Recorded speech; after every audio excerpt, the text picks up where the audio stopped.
didukung oleh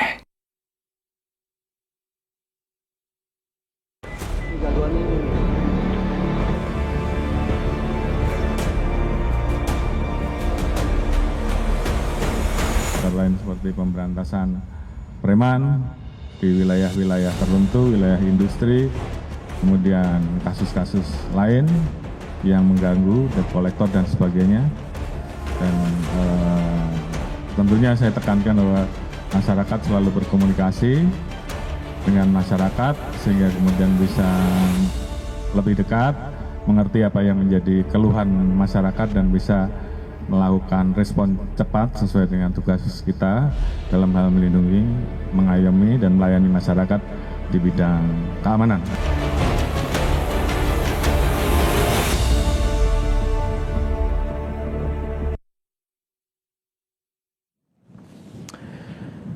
Kapolri Jenderal Listio Sigit Prabowo telah menginstruksikan jajarannya untuk memberantas premanisme melalui operasi kewilayahan yang dimulai serentak pada 1 Mei 2025.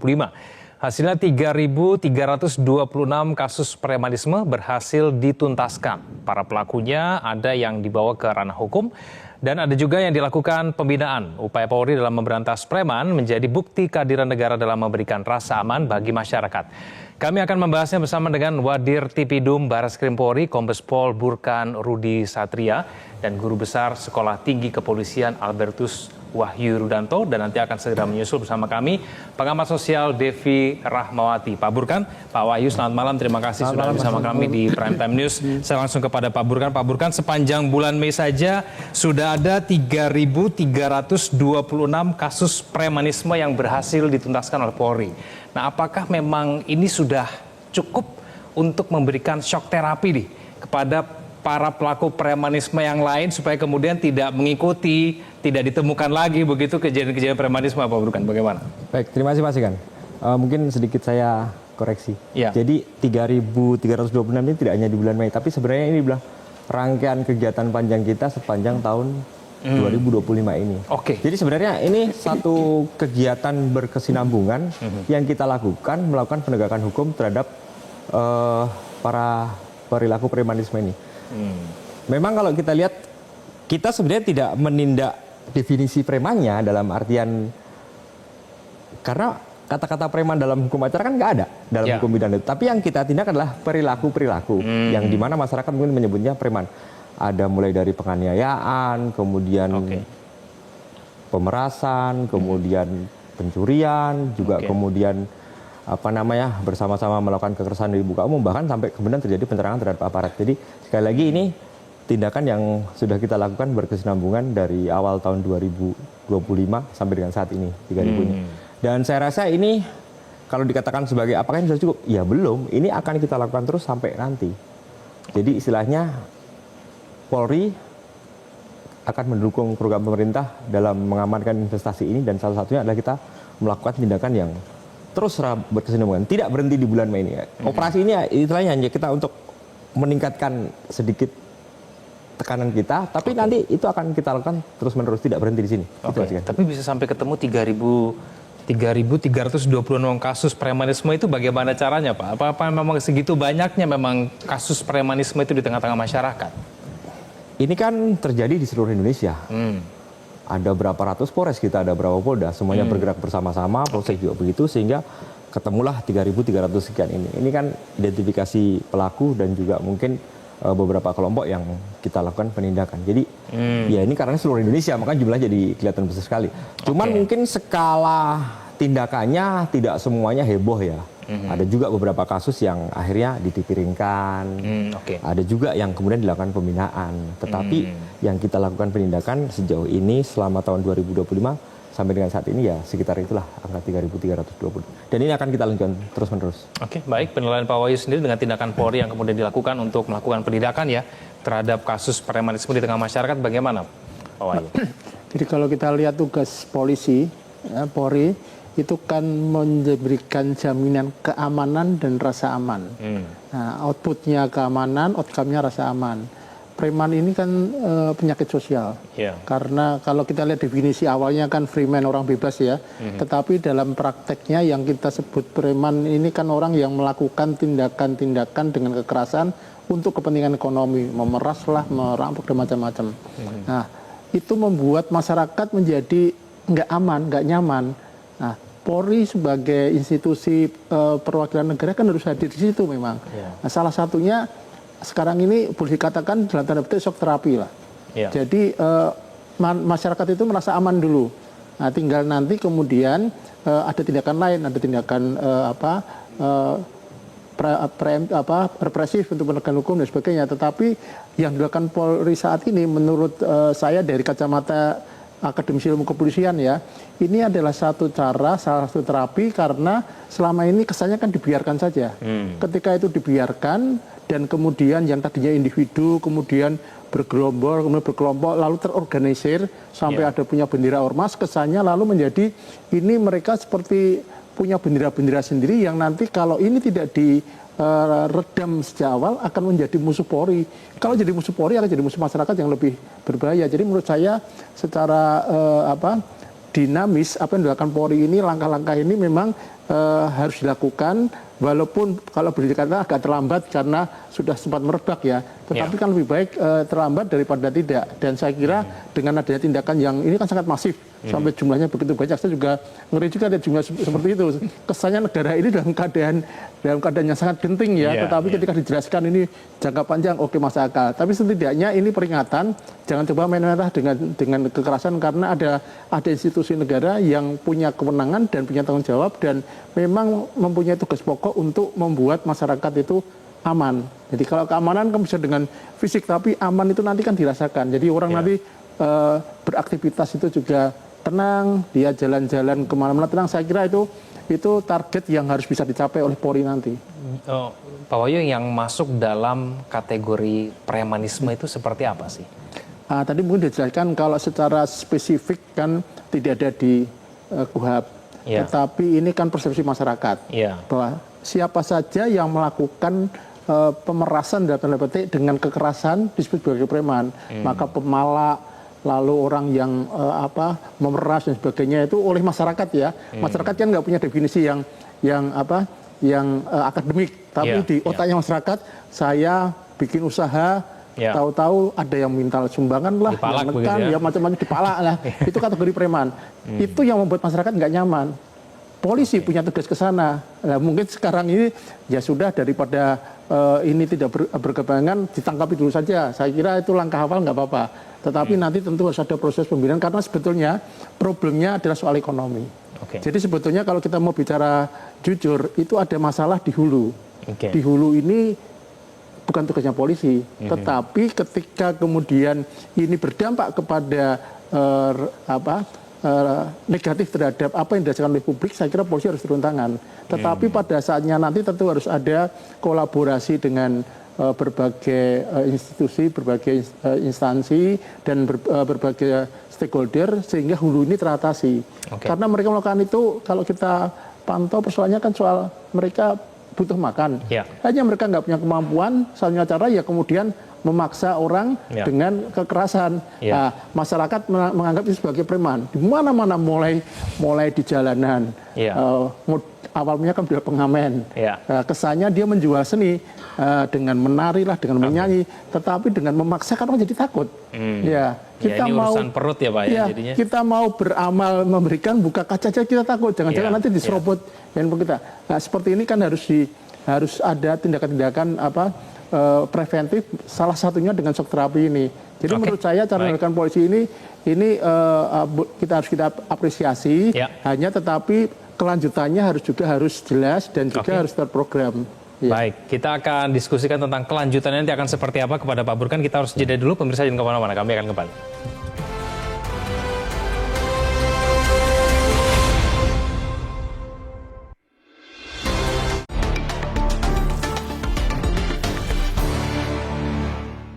Didukung oleh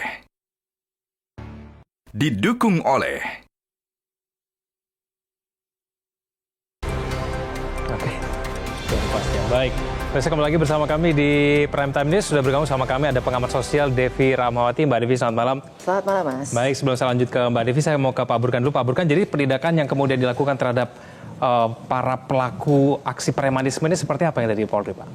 Oke, kalau kita lihat gini, Mas. Kan ini sebenarnya terjadi tren perubahan ya. Dulu kan namanya preman itu cenderung mungkin bergerak perorangan atau katakanlah dalam kelompok kecil di satu lokal gitu, lokal daerah. Tapi kan ini terjadi transformasi kan kalau kita lihat terakhir ini kan. Kemudian ada yang berkedok ormas, mendirikan ormas tapi melakukan satu tindakan seperti preman yang katakan orang, tapi sebenarnya itu merupakan satu kejahatan. Kemudian yang kedua, sasarannya kan mulai bergeser. Dulu mereka bergerak di terminal, kemudian di pasar-pasar tradisional. Nah sekarang mulai bergerak ke proyek-proyek kawasan industri dan sebagainya. Jadi mereka gitu mencoba mencari yang lebih besar. Nah kemudian yang berikutnya kecenderungannya malah sekarang ada yang terorganisir dan kolektif. Nah penindakan kita untuk pencegahan awal mungkin seperti tadi Profesor Ayu sampaikan itu kita melakukan shock terapi di awal. Tapi selanjutnya kita akan mencoba untuk membongkar ini jaringan-jaringan ini. Sampai sejauh mana sih ini jaringan ini? Tapi kita meyakini bahwa ini ada yang kolektif dan terorganisir ini ada. Gitu. Ya cuman memang tidak mudah, tapi bagi kami itu sebuah tantangan, harus kami selesaikan gitu loh.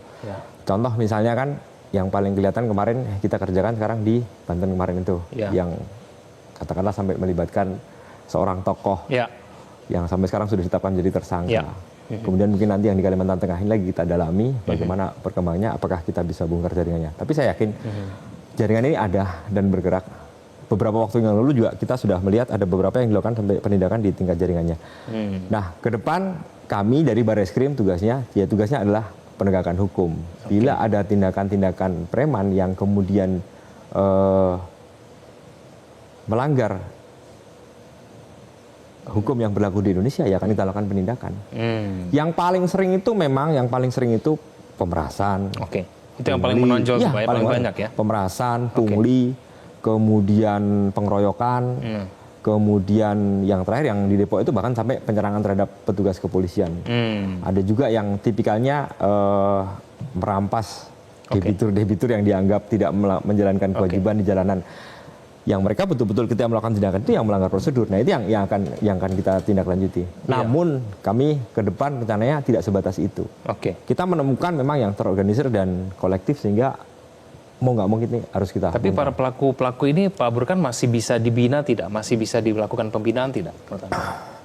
Saya rasa bisa. Nanti mungkin Bu Devi bisa menjelaskan. Sebagian ada juga yang dilakukan pembinaan berhasil, tapi ya mungkin belum tentu semuanya akan berhasil. Tentu ini butuh waktu jangka panjang. Dan yang berikutnya, pembinaan kami kan otomatis jangka pendek Pak di polisi ini. Kalau jangka panjang ya mungkin nggak mungkin polisi bekerja sendiri. Kita pasti butuh stakeholder lain untuk sama-sama membina ini, bagaimana mengarahkan mereka menuju kembali ke jalan yang benar lah, seperti itu. Saya ke Mbak Devi. Mbak Devi, kenapa sih kemudian kasus premanisme ini tampaknya kasus yang sudah berlangsung cukup lama dan kemudian juga sulit begitu untuk dituntaskan begitu kalau di tengah-tengah masyarakat kita sebagai persoalan utama?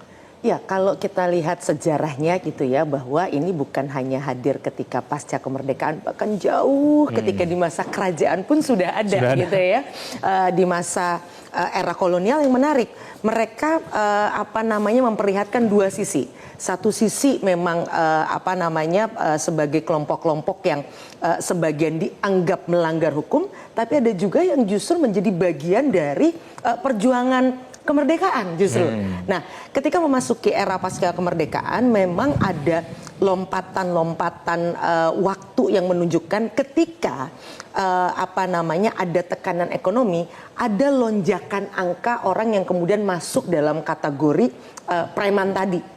Yang kemudian memang menggunakan cara-cara pemaksaan, baik yang sifatnya terang-terangan ataupun tersamar. Kalau yang tersamar kan dia pakai proposal, masih halus, masih lembut, tapi membuat orang tetap tidak nyaman. Tapi memang ada yang kemudian terang-terangan.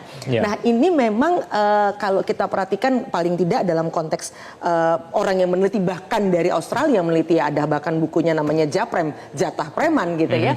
Itu keluarnya 2018. Memang ini menjadi satu hal yang di titik-titik tertentu dia dianggap membantu masyarakat ketika misalnya masyarakat membutuhkan tanda kutip pengamanan sementara, gitu, tidak dalam konteks jangka panjang. Yang kedua, ketika kemudian membutuhkan pada masa-masa jangka pendek, acara-acara tertentu dan sebagainya, yang sebenarnya kebutuhannya adalah dalam konteks sosial. Bantuin dong lagi kawinan, ngamanin dong parkiran, atau apa-apa dan sebagainya. Nah, tapi kemudian karena kondisi ekonomi pada masa-masa tertentu, ini kemudian tidak hanya berlangsung dalam situasi event-event tadi, kemudian berkembang menjadi keseluruhan, bahkan kemudian menjadi ajang pertarungan, yang artinya kelompok A merasa bahwa ini daerahnya dia, ini areal parkir saya, ini kawasan saya, maka kamu nggak boleh lagi ambil wilayah ini, gitu. Nah, ini sesuatu yang terus awalnya menjadi pertarungan antar mereka sendiri, tapi belakangan karena pasca pandemi ekonomi dunia juga belum baik-baik saja. Indonesia sebenarnya kita bersyukurlah cukup dalam kondisi ekonomi yang masih tanda kutip terkendali begitu ya. Nah, tapi ini kemudian mereka sekarang akhirnya bergesekan langsung dengan masyarakat. Kalau dulu hanya antar mereka, sekarang horizontalnya sudah dengan masyarakat, karena masyarakat lagi ngechat. Nanti ada yang datengin gitu ya, lagi benerin pagar sedikit, datengin. Nah, kalau yang kemudian muncul di publik kan sesuatu yang besar karena dalam konteks wilayah industri misalnya. Tapi jangan salah, masyarakat keseharian sekarang juga sebenarnya kalau diadakan polling tanda kutip nasional, pasti banyak yang merasakan ketidaknyamanan itu. Nah, konteks keterbukaan digital sekarang ini menjadi momentum di mana kemudian aparat sebenarnya mendapat dukungan yang kuat dari publik. Publik sudah benar-benar merasa nggak nyaman dalam hal ini. Oleh karenanya apa yang dilakukan aparat ini membuat masyarakat sebenarnya merasa yes, akhirnya kita terbebas. Kita paham bahwa teman-teman ini ada di sana karena ada kebutuhan. Tapi yang menjadi problem adalah ketika cara-cara yang dilakukan adalah kemudian penekanan ditambah kemudian mereka tadi yang disampaikan oleh beliau semakin mengorganisir, lalu kemudian menggunakan simbol-simbol kekuasaan dengan adanya seragam dan berusaha kelihatan mendekatkan diri dengan sosok-sosok tokoh-tokoh yang dikenal masyarakat. Masyarakat bukan hanya secara verbal tertekan, tapi juga secara mental dan simbolik juga semakin dalam merasa tertekan. Oleh karenanya kehadiran aparat ini betul-betul ditunggu-tunggu dan diucapkan terima kasih oleh publik. Ya, aparat sangat penting, Pak Wahyu. Apa kemudian dampak yang kemudian dihasilkan? Efek dari operasi besar-besaran yang dilakukan oleh Polri terhadap premanisme di Indonesia? Saya mencoba dari kacamata skop ilmu kepolisian ya. Polisi di seluruh dunia itu salah satu tugas utamanya menjadikan orang itu berbuat baik. Karena itu ada aturan-aturan sehingga orang itu tidak melakukan hal yang membuat kerugian kepada orang lain. Maka kita sering sebut agar orang itu beradab. Itulah maka polisi bertugas membuat situasi keteraturan sosial. Nah, yang dilakukan oleh Polri saat ini dengan tindakan yang sepertinya sangat masif, tetapi sekian ribu orang ditangkap, itu setidaknya menunjukkan ini loh, polisi itu pengen kalian semua orang baik. Tadi Mbak Devi sudah sampaikan, memang problem utamanya yang saya sebut tadi dari hulunya ini kan soal ekonomi. Tetapi cara melakukannya ini dengan cara tidak baik. Tidak baik ini akan menimbulkan rasa tidak aman tadi. Rasa tidak aman tadi kan harus dikelola oleh polisi sehingga menjadi hal yang baik. Maka sekarang ini kewenangan polisi untuk tindakan represif oke dilakukan. Tapi tadi ketika ini sudah dilakukan sebagai shock terapi, tentu harus ada nanti langkah-langkah di mana jangan sampai kesannya polisi hanya tukang tindak saja. Kalau itu yang terjadi, maka kesannya polisi itu hanya sebagai pemadam kebakaran. Padahal akarnya ini kan harus ditangkap. Ketika akarnya ini tidak diperbaiki, akarnya ini tidak dibenahi, ya percuma saja. Nah, sehingga dukungan kepada polisi oke, tetapi dukungan dari publik juga harus kemudian berkesinambungan dengan dukungan oleh instansi lain, oleh stakeholder lain, karena ini persoalan penyakit masyarakat. Penyakit masyarakat itu namanya aja penyakit, tentu harus diobati. Tetapi ketika ngobati kan harus juga resepnya cocok.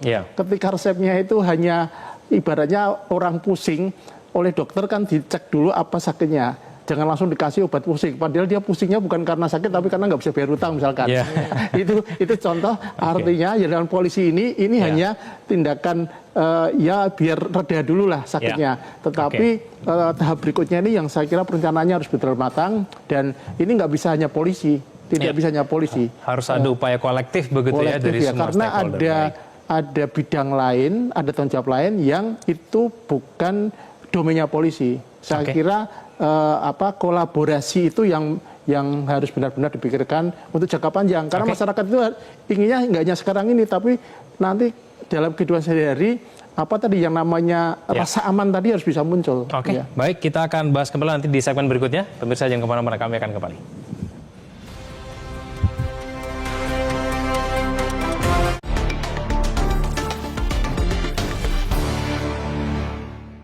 Didukung oleh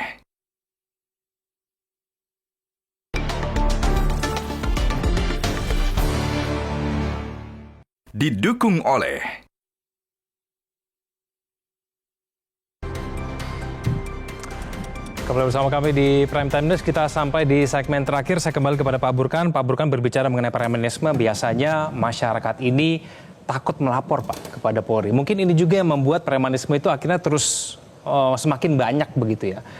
Pak Burkan, kira-kira apa jaminan yang mungkin perlindungan yang bisa diberikan Polri supaya mungkin masyarakat itu tidak takut melapor kalau ada aksi premanisme di sekitarnya, Pak Burkan? Bagaimana? Baik Mas, yang pertama, Polri ini punya Babin Kamtibmas. Di setiap kelurahan ada.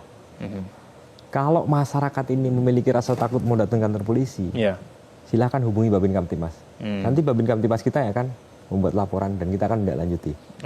Nah, problemnya adalah banyak masyarakat kita nggak tahu kalau ditanya Babin Kamtibmas siapa yang nggak tahu. Nah, ini kan problem itu. Padahal Babin Kamtibmas itu adalah ujung terdepan polisi, karena di setiap kelurahan pasti ada satu Babin Kamtibmas. Kemudian yang kedua,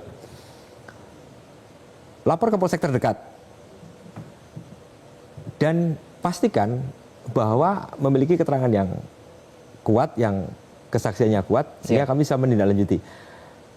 Di beberapa kasus, kasus yang katakanlah ini premanisme gitu ya, walaupun spektrumnya adalah tindak pidana, ada yang lain, penganiayaan dan seterusnya, itu kita bikin anonim kok pelapornya sampai di persidangan. Jadi masyarakat nggak perlu takut gitu loh. Kami juga pasti akan lindungi, nggak mungkin lah ini pelapor yang harusnya kita lindungi. Namanya disebut gitu, nggak mungkin gitu. Pasti akan kita lindungi juga.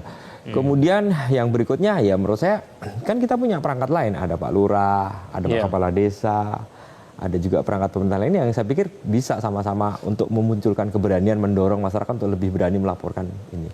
Dan menurut saya sih tindakan premanisme selagi belum memunculkan kejahatan yang diatur dalam KUHP, sifatnya masih muncul-muncul bibit, ya kita tindakan itu bersama aja gitu. Tetapi kan kami tetap perlu informasi dari masyarakat, nggak mungkin. Ya bisa jadi di titik tertentu kami sih dapat informasi, tetapi menurut saya masyarakat nih yang harus didorong untuk berani melapor kepada kami sehingga kami bisa menindaklanjuti apabila ada kejahatan yang dilakukan oleh para preman ini. Baik, peran serta masyarakat seperti apa yang mungkin perlu dilakukan supaya kemudian bisa menindak betul aksi premanisme ini, Mbak Devi? Singkat saja. Lagi-lagi begini, kalau dari hasil penelitian menunjukkan sebenarnya masyarakat punya andil dalam hal ini, karena memang ada masyarakat yang kemudian menyerahkan urusan ini kepada tanda kutip para preman tadi yang akhirnya membuat mereka menjadi besar. Intinya adalah ketika masyarakat kemudian kompak satu sama lain saling menjaga, nggak ada yang saling mengkhianati karena akhirnya ya udah kita kasih aja biar tenang. Saya yakin kekompakan ini justru akan membentengi masyarakat itu sendiri. Pak Wahyu?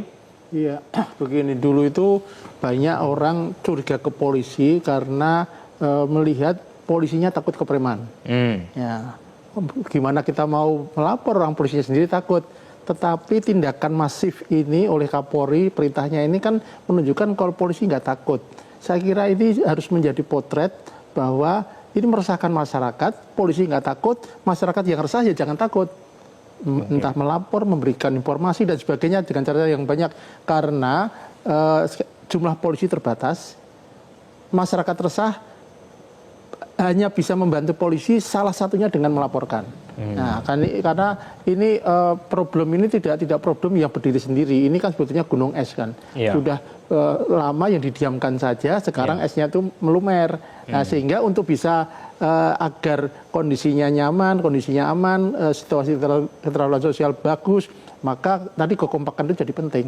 Jadi masyarakat juga jangan memelihara preman ini. Jangan karena kebutuhan individual lalu dipelihara. Kalau udah besar nanti kemudian seperti melihara anak singa. Tadinya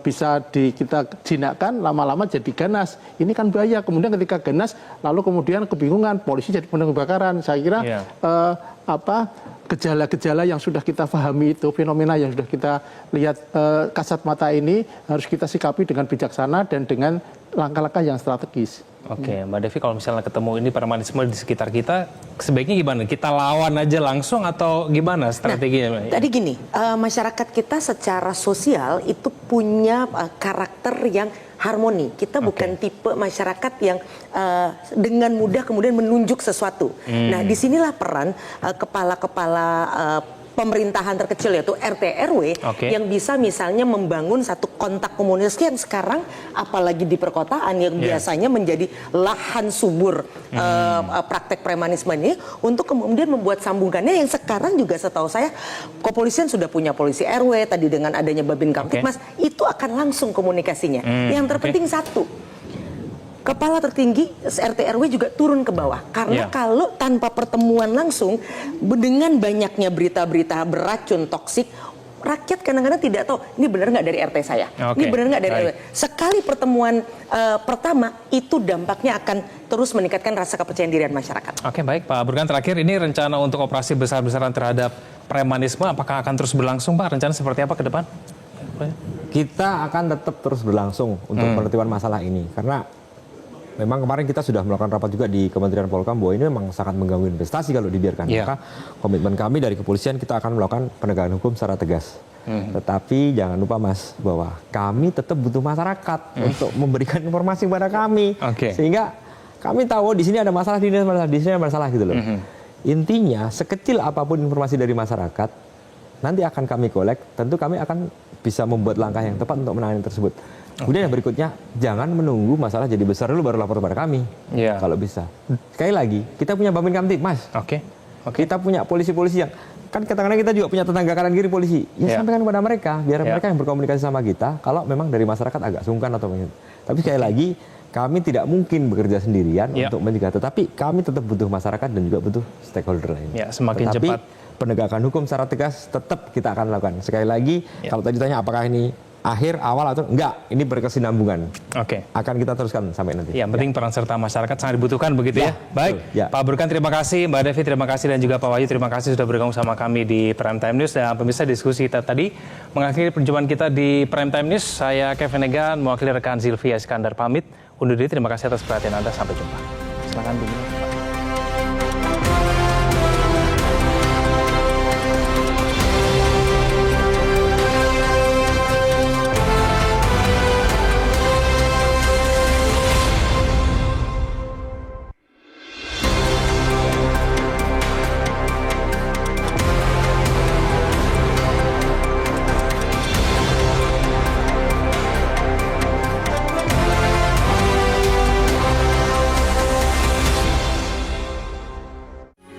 Metro TV.